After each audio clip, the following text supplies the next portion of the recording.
The Buffzone. My name is Ringo. This is Neill Woelk. We cover the University of Colorado football team for the Daily Camera newspaper. Neill, it's Halloween this week, and Missouri's coming to town. What are you going to be for the holiday?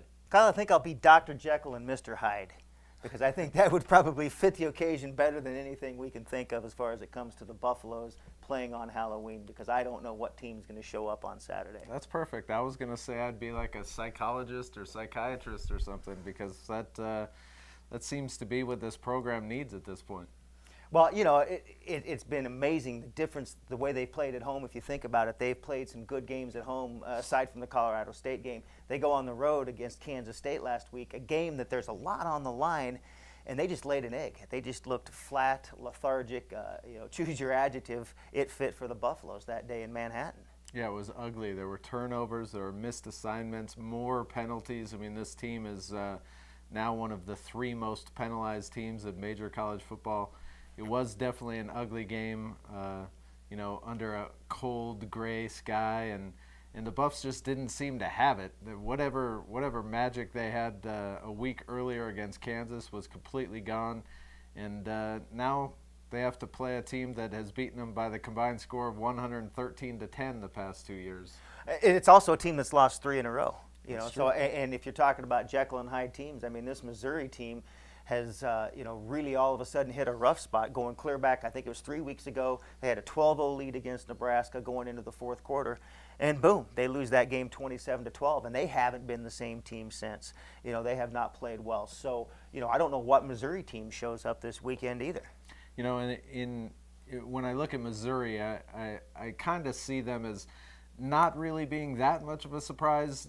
The 3-game losing streak, I think at the beginning of the season I would have thought they would have beat Nebraska, but you know, 2 of those losses are against Oklahoma State on the road and Texas in Columbia, and I would have thought at the beginning of the season they probably would have lost both of those games. So they're basically 1 game behind where I thought they would be right now. But did you think they'd lose in the style they lost to Texas? They just didn't look competitive in that game. And they didn't even give Texas the same quality of game that Colorado gave Texas, and Colorado played Texas in Texas.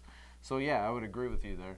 But I still view this Missouri team as a very dangerous team, and a team that for whatever reason has had Colorado's number. And if we started this talking about Jekyll and Hyde and the Buffs sort of needing a psychiatrist or whatever, and if you don't think that Missouri is in the Buffs' heads at this point with the way they've dominated them the past couple of years, I just don't think you're on top of you know, where the Buffs are at this point with this old Big 8 rival. Well, did you notice at Dan Hawkins' press conference this week, and Tyler Hansen spoke, and they very seldom talk publicly about what goals they set at the beginning of the season. Tyler Hansen said they set the goals to beat 2 teams in the Big 12 this year. One of them was Missouri, the other one was Nebraska, and I found that, you know, very telling as to what they're thinking about this game. They seem to be pretty pumped up and really focused on this game, and so I thought that was revealing that they would name Missouri as one of the games that they, you know, as a preseason goal. I do too, and you know, I think that is kind of unusual. That, I mean, Nebraska is a team goal every year, and to include Missouri on that list this year shows what kind of respect Colorado has developed for the Tigers over the past couple of seasons. But when it comes to all this talk about wanting to beat them and making them a team goal, I remember the same sort of things the Buffs were saying a year ago after coming off a 55-10 beating on their home field here in 2007 against Missouri.